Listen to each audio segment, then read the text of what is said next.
Siempre continúa para ustedes hablando el hermano Alexander Castellanos desde la Iglesia de Cristo en Ciudad Berlioz, República de El Salvador.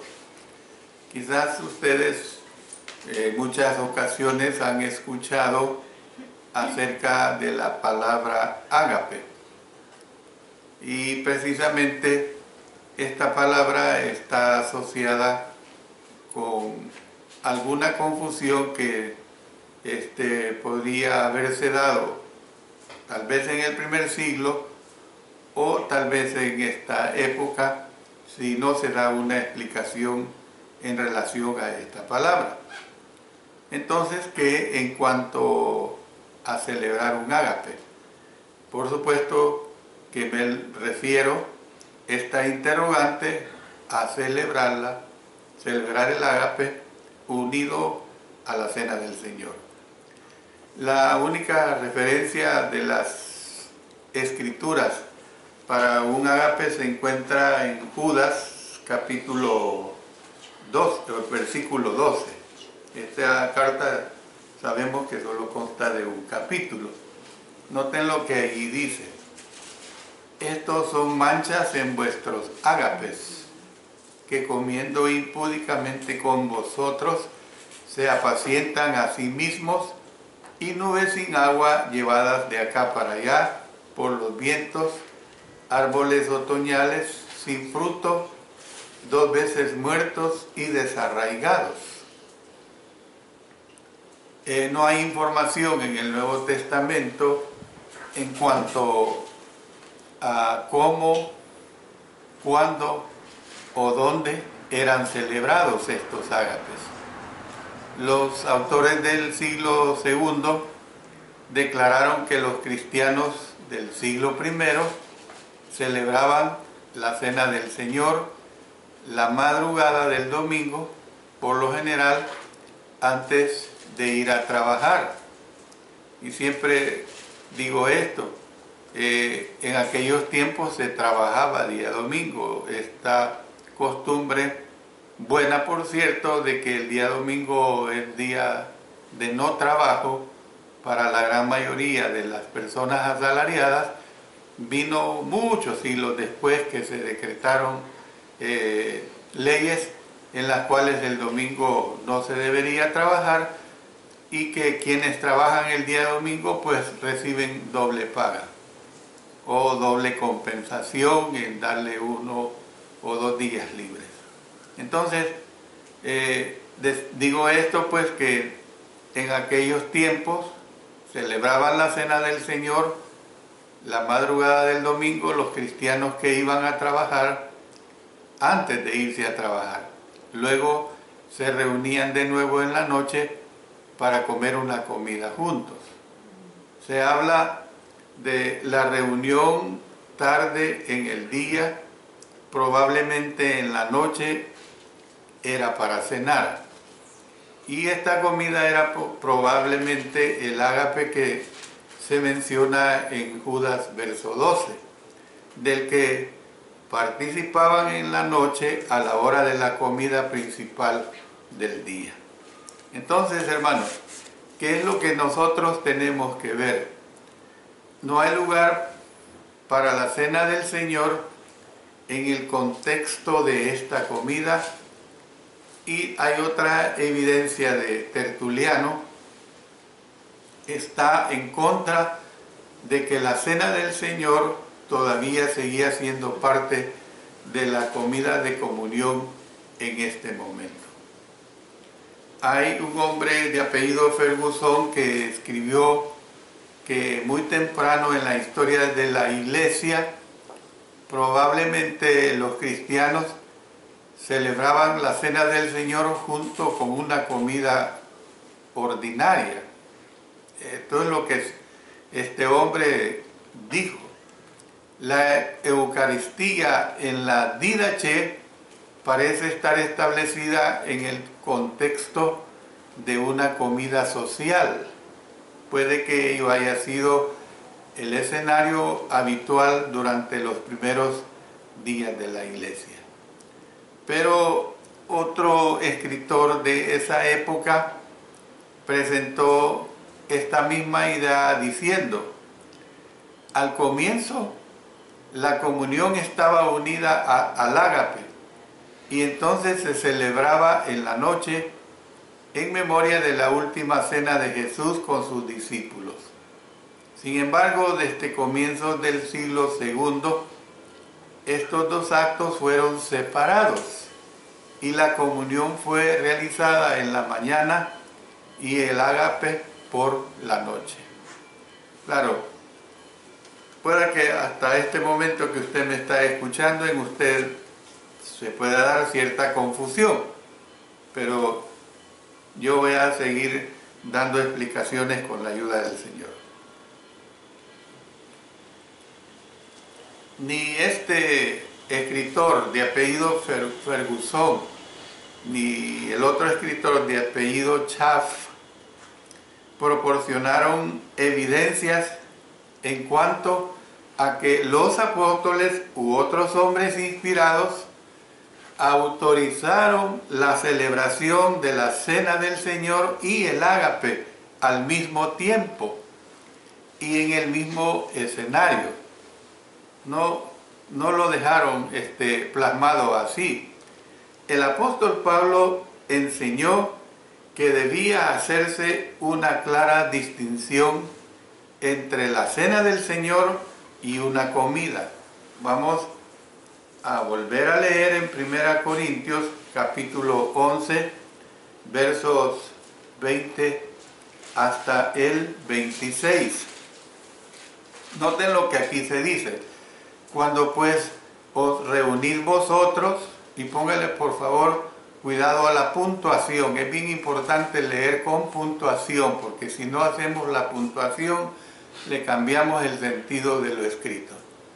Cuando, coma, pues, coma, os reunís vosotros, coma, esto no es comer la cena del Señor, porque al comer, coma, cada uno se adelanta a tomar su propia cena, punto y coma, y uno tiene hambre, coma, y otro se embriaga, punto y aparte. Pues qué, coma, interrogantes, ¿no tenéis casas en que comáis y bebáis? Cierra, abre otra vez. ¿O menospreciáis la iglesia de Dios, coma, y avergonzáis a los que no tienen nada? Cierra, abre. ¿Qué os diré? ¿Os alabaré? En esto no os alabo. Porque yo recibí del Señor lo que también os he enseñado, que el Señor Jesús, coma, la noche que fue entregado, coma, tomó pan, punto y coma. Y habiendo dado gracias, coma, lo partió, coma, y dijo dos puntos, tomad, coma, comed, punto y coma. Esto es mi cuerpo que por vosotros es partido, punto y coma, haced esto en memoria de mí, punto y aparte. Asimismo tomó también la copa después de haber cenado, coma, diciendo, dos puntos, esta copa es el nuevo pacto en mi sangre, punto y coma. Haced todo esto todas las veces que la bebiereis, coma, en memoria de mí. Punto y aparte, así, coma, pues, coma, todas las veces que comiereis este pan, coma, y bebiereis esta copa, coma, la muerte del Señor anunciáis hasta que Él venga. Versos 33 y 34. Así que, coma, hermanos míos, coma, cuando os reunís a comer, coma, esperaos unos a otros, punto y aparte. Si alguno tuviere hambre, coma en su casa, coma, para que no os reunáis para juicio, punto y seguido. Las demás cosas las pondré en orden cuando yo fuere. Entonces, ¿qué es lo que nosotros vemos acá? Decía que Pablo enseñó que debía hacerse una clara distinción entre la cena del Señor y una comida, lo cual quiere decir que el comer una comida junto con la cena del Señor era una idea de origen humana y no divino. Y aquí el apóstol Pablo lo deja muy claro. Por eso adrede fui mencionando la puntuación para que se entienda bien el significado. Cuando nosotros escribimos y no usamos puntuación, hay una confusión terrible. Usted tiene que entender que hay personas que han ido a la horca por falta de la puntuación. Hay personas que se han salvado de la horca por usar mal la puntuación. Esta es una realidad. Entonces, la instrucción del apóstol Pablo a los corintios muestra claramente que la cena del Señor debía ser totalmente independiente de las comidas ordinarias. Él escribió que los cristianos habían de tener sus comidas en sus casas, no junto con la cena. Mire lo que dice en 1 Corintios 11:22. Pues, ¿qué? ¿No tenéis casas en que comáis y bebáis? ¿O menospreciáis la iglesia de Dios y avergonzáis a los que no tienen nada? Primero, no debe unirse una comida corriente de vuestra casa, hágala en su casa. Segundo, ustedes están menospreciando a los hermanos que no tienen nada, ni para ellos, ni para un plato principal de comida. Hay que tener ese cuidado. Si alguno tuviere hambre, coma en su casa para que no os reunáis para juicio. Verso 34 del capítulo 11.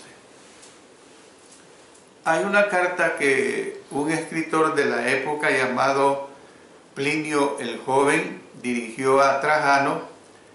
Aseveraba que los cristianos tenían su adoración temprano por la mañana y que luego se reunían en la noche para una comida regular. Los cristianos, dice, se reunían en un día señalado, domingo. De esto hemos visto vastamente. A la salida del sol. Después, por la noche, se reunían de nuevo a comer una comida ordinaria e inocente, o sea, el ágape. El ágape. Bueno, si se celebraba la cena y el ágape el mismo día durante el siglo I, quede bien claro que no se comían a la misma hora del día. No hay instrucciones que les digan a los cristianos tener un ágape junto con la cena del Señor. Es un error pues asociar una comida regular o un ágape con la misma. Es un caso error, hermanos. Entonces, pese a que la cena del Señor fue instituida después de la cena de la Pascua, ella no es prueba de que Jesús pretendía que se sirviera una comida comunitaria junto con la misma. No prueba nada esto, hermanos. La Pascua era una fiesta conmemorativa, no una comida de pacto. ¿Para qué se celebraba la Pascua? Recordar que habían salido de la esclavitud egipcia, donde habían estado 430 años en esclavitud. ¿Ve? Esto es conmemorar, algo conmemorativo. ¿Ve? Como cuando cada país celebra sus fiestas patrias. Es una celebración conmemorativa. Ustedes notarán que ahí no se hace ningún pacto. ¿Pacto de qué? De nada. Entonces, otro escritor llamado de apellido Marshall señaló lo siguiente sobre el Kiddush judío. Se escribe con K, con doble D, U, S, H al final. Kiddush judío o comida de la bendición. Comida de la bendición. Mire lo que dice. Se sugiere entonces que este tipo de comida, Kiddush, proporcionó el modelo para la última cena.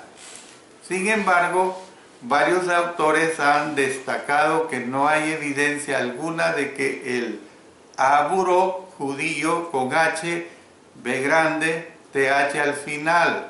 Aburó, judío, celebrara comidas que fueran de alguna manera diferentes a las comidas judías ordinarias.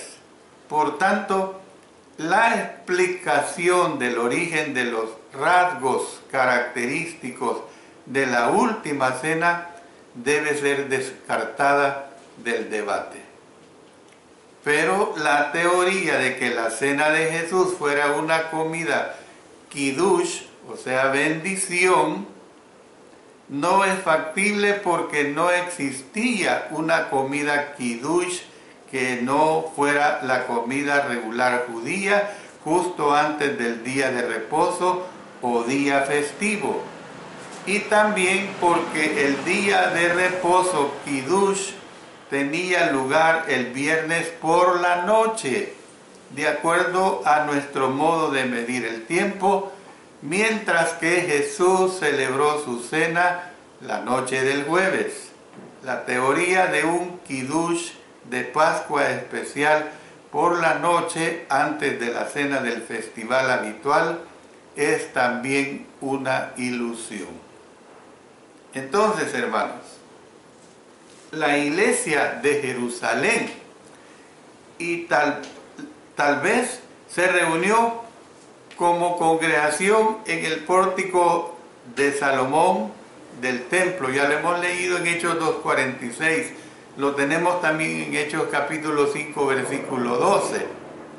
Perseveraron en el partimiento del pan y partiendo el pan en las casas, dice, partiendo el pan en las casas. Ya lo hemos leído en los versos 42 y 46 del capítulo 2. Las palabras partimiento del pan aparecen en la secuencia, noten, de la enseñanza, de la comunión y de las oraciones de los servicios de adoración. Por lo tanto, entendemos el término como una descripción temprana para referirse a la celebración de la Santa Comunión. Entonces, la congregación, hermanos, tenía sus comidas regulares en sus casas, no junto con la cena del Señor. No junto con la cena del Señor. Tenemos que dejar claro esto. En Jerusalén, los creyentes disfrutaban todos los días de estas comidas, como lo indica Lucas en el texto griego. Entonces, por consiguiente, debemos distinguir entre la comida regular y la celebración de la cena del Señor. Por eso es que vemos que la evidencia es fuerte a favor de la primera congregación del cuerpo del Señor. ¿Cuál? La iglesia de Jerusalén o en Jerusalén, no asociada a un ágape ni a una comida regular con la cena del Señor.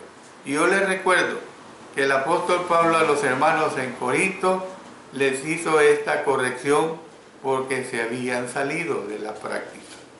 ¿Ve? Estaban tergiversando lo que era la práctica de nuestro Señor.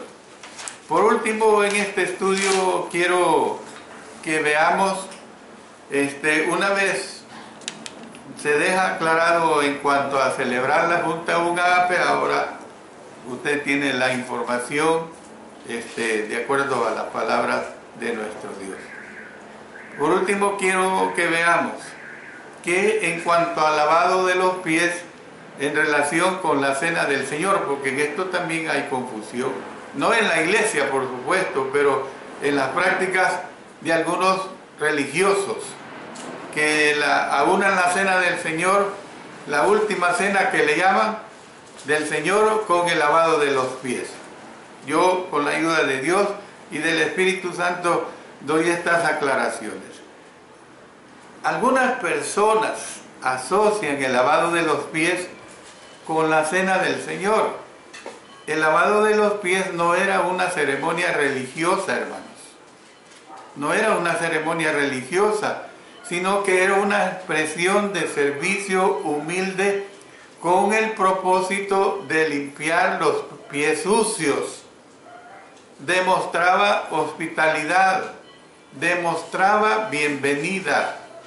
Entonces, una viuda sincera, digna de apoyo por parte de una iglesia, era una que, entre otros servicios prestados, lavaba los pies.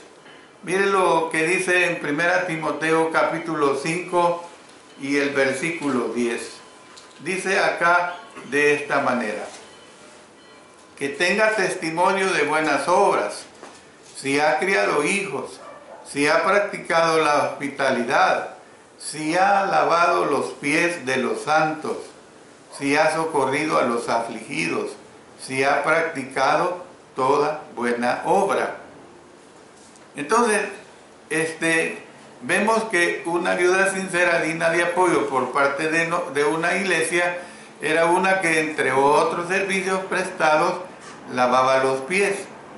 Era un acto de servicio humilde y de hospitalidad, no un acto de adoración, hermanos. No un acto de adoración en ningún momento. En ningún momento se lavaban los pies como una adoración, sino, y hay que entenderlo, no tenemos las calles pavimentadas que el mundo moderno tiene, los pisos que tenemos en nuestras casas eran calles polvorientas, existía en esa región y existe mucho el barro, entonces los pies se llevaban sucios y era normal pues que él se mostrara el servicio humilde y se mostrara la hospitalidad para las personas que llegaban de caminar largos trechos. Si el lavado de pies se observaba como una actividad de adoración, el Nuevo Testamento carece de instrucciones en cuanto a quién, en cuanto a cómo y en cuanto a cuándo ha de observarse. No da a quiénes, no dice cómo, no dice cuándo ha de observarse. Tal carencia tiene que querer decir que lo que Jesús tenía en mente era un servicio humilde y no una práctica de adoración. Eso es lo que el Señor Jesús tenía, dar un servicio humilde y no una práctica de adoración. Jesús nos dijo: ejemplo os he dado para lo que yo os he hecho, vosotros también hagáis. Sino, lo dijo como catos de manera similar, o sea, catos es de manera similar, yo os he hecho. Ve que la diferencia en Juan capítulo 13, versículo 15 dice esta citación: como de manera similar yo os he hecho. Estaba enseñándoles a sus discípulos a servirles a los demás como él humildemente les había servido a ellos al lavarles los pies. Entonces, podemos decir pues que este servicio puede incluir el lavado de pies, sin embargo, no se limita a ello. No se limita a ello. En resumen, quiero decir, hermanos, de todo esto que he venido hablando en esta porción sobre interrogantes, sobre variaciones en la manera de celebrarla y sobre situaciones como esta que se da acerca del lavado de los pies, que todos los que deseen agradar a Jesús deben estudiar con diligencia su palabra. Esto es lo que nos toca, hermanos. Que no seamos perezosos. Ese es el problema que sucede con muchos cristianos, y hablo cristianos dentro de la iglesia de Cristo, hermanos, que les invade la pereza y que tristemente apenas agarran la Biblia el día domingo. La palabra de Dios es algo que la debemos de escudriñar todos los días, hermanos, por lo menos una hora. ¿Ve? Todos los que deseen agradar a Jesús, hermanos, deben estudiar con diligencia su palabra y vivir cuidadosamente de acuerdo a ella. Esta es la realidad. Esto aplica a todos los aspectos del vivir cristiano, incluyendo la celebración de la Cena del Señor, hermanos. Mire, yo he dado, este es el estudio número 17. Ve. Pero, ¿qué pasa si usted, y hoy es 5 de enero del año 2020, qué pasa si usted durante todo el año se olvida de lo que es la Cena del Señor y no vuelve a leer, no vuelve a escudriñar, no vuelve a meditar? Entonces usted cae en el error de convertir la Cena del Señor en un rito, en no saber ni lo que está haciendo cada primer día de la semana. Todos en la era cristiana van a ser juzgados por su palabra. Miren lo que dice en el Evangelio de Juan capítulo 12 y el versículo 48. Dice ahí: el que me rechaza y no recibe mis palabras, tiene quien le juzgue. La palabra que he hablado, ella le juzgará en el día postrero.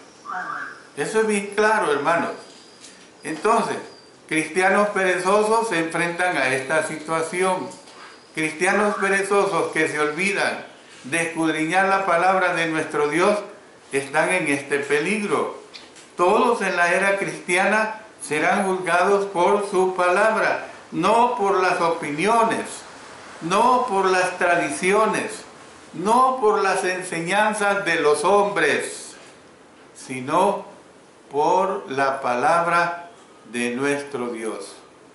En sus manos está el que usted ponga por práctica, hermano, la voluntad que Dios quiere para con usted y para la salvación de su alma. Por eso siempre hago la invitación. Si alguien que no es parte del cuerpo de Cristo, la iglesia de Cristo, quiere serlo, pues crea en el Señor Jesús, arrepiéntase de sus pecados, confiese su nombre delante de los hombres y sea bautizado para recibir el perdón de todos sus pecados y ser añadido a la iglesia de Cristo Jesús, la iglesia que Él compró con su propia sangre. Dios bendiga su bendita palabra. Amén.